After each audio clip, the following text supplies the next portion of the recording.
میں دنیا کی سوچ یہ بن گئی ہے کہ عالم دین، علماء ربانیین دوسرے میدان میں نظر نہیں آنے چاہیے۔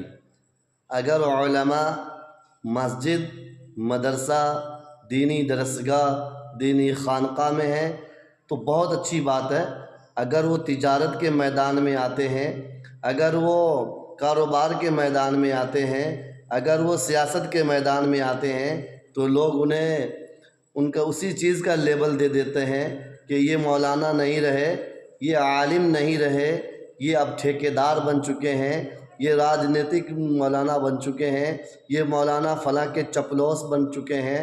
ایسا ہرگز نہیں ہے بھائی، ہم ہر میدان میں علماء کی ضرورت ہے، آج عالم دین کی ضرورت ہے، تبھی تو صحیح رہنمائی ہو پائے گی۔ سچ کو سچ، حق کو حق، غلط کو غلط، ناانصافی کو ناانصافی کہنا یہ وقت کا تقاضا ہے، اور علماء کو ہر میدان میں آنا چاہیے، یہ بھی وقت کا تقاضا ہے۔